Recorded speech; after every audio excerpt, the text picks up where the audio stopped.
The member, her time has expired. I call Paul Foster-Bell. Thank you, Mr Speaker. I'm delighted to be able to speak in support of the Victims' Orders Against Violent Offenders Bill in this first reading debate. As other members have canvassed, this bill brings in a much-needed and welcome measure by creating a new kind of restraining order which will protect victims of serious violent or sexual crimes from unwanted contact with their attackers. And I think it is a very positive thing, sir, that both sides of the House are supporting this bill to the Select Committee, and it's also positive that the debate this morning has been a balanced, measured and a constructive one. Sir, New Zealanders have an absolute right to feel safe in their homes as they enjoy life in any of the diverse and thriving communities which make up our great country. And I would say to the members, Ms Logie and Mr Clendon, who have spoken about the difficulty in applying this to small towns in New Zealand, that that right to feel safe in your home and your community applies to every community in New Zealand, be it the big cities, the main centres, the provincial towns, small villages or rural hamlets equally.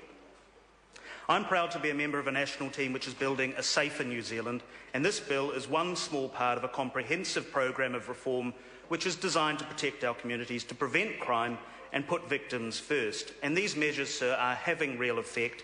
We see crime rates now at a generational low, once in a 30-year low.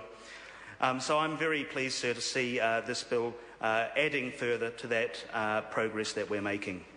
This bill establishes a clear and practical process to enable any victim of a violent crime, and specifically offences of a sexual nature, to obtain a non-contact order against the person who attacked them. Such an order will be available in any case where the perpetrator has been convicted and sentenced to imprisonment of 5 years or more. And I actually have to acknowledge the contribution of the Honourable Member Dennis O'Rourke in querying whether that time frame is appropriate. And, sir, I will certainly be going into the Select Committee hearings with an open mind on that issue and interested in hearing evidence on that particular issue. These non-contact orders will ban offenders from having any form of contact with a victim, and this can be used to stop an offender from entering a specified area, from living or working in a particular place. Or, and this is an issue which hasn't really been canvassed yet, the District Court will be empowered to impose any reasonable conditions or directions that it considers necessary in the individual circumstances. And I think, sir, that this level of common sense flexibility is a very positive thing.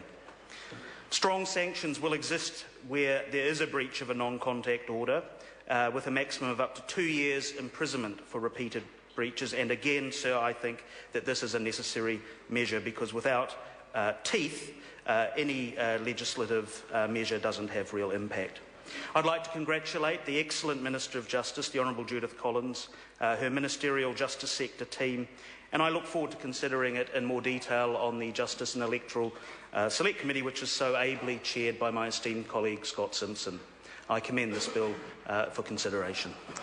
Members, this debate has concluded. The question is that the motion be agreed to. Those of that opinion will say aye. To the contrary, no. The ayes have it. Victims' Orders Against Violent Offenders Bill, first reading.